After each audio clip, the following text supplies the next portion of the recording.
Dans plusieurs situations, il est possible que l'application vous pose des questions en utilisant des boîtes de dialogue, telles que par exemple, voulez-vous enregistrer votre travail?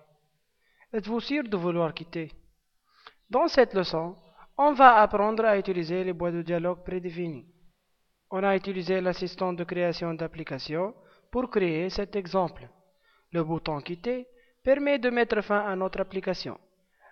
On a aussi trois boutons et une zone de texte.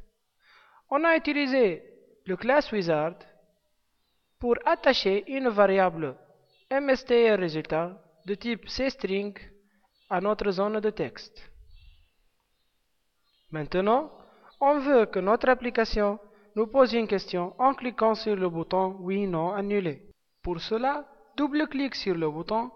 Ensuite, on va faire appel à la fonction MessageBox. On indique le message, le titre de la boîte de dialogue et le type de la boîte de dialogue. Et on teste notre application.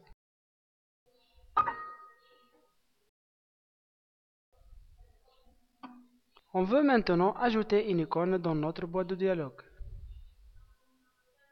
Pour cela, on va ajouter. On teste notre application.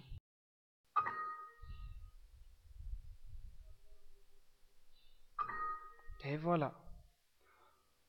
Ensuite, on va capturer le résultat entré par l'utilisateur. On va utiliser une variable entière. On va ensuite tester le résultat.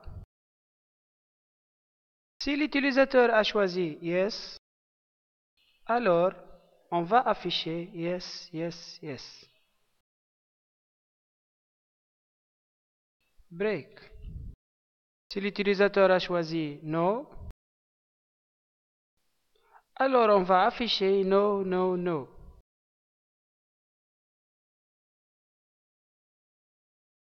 Si l'utilisateur a choisi Cancel, on va afficher Tout annulé. Et on met à jour la zone de texte. On teste notre application.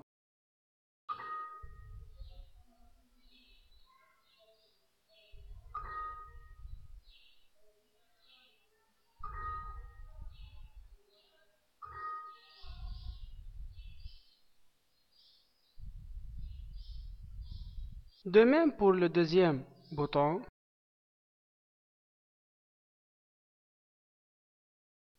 on va recopier le même code.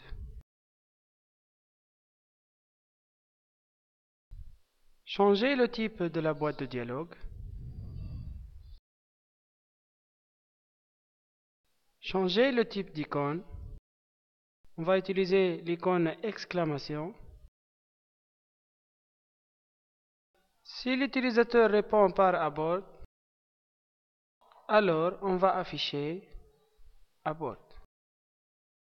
S'il a choisi recommencer, on va afficher recommencer. Sinon, on va afficher ignorer. On teste notre application.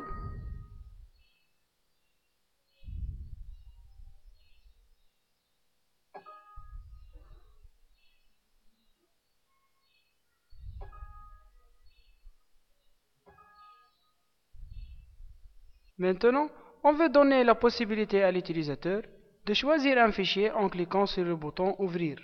Pour cela,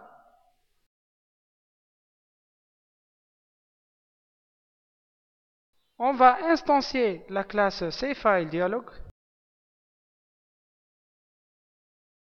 On affiche la boîte de dialogue. Ensuite, on affiche le nom du fichier sélectionné dans la zone de texte.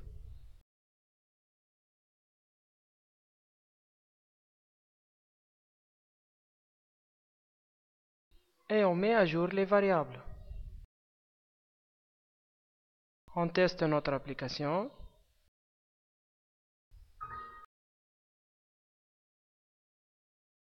On sélectionne un fichier.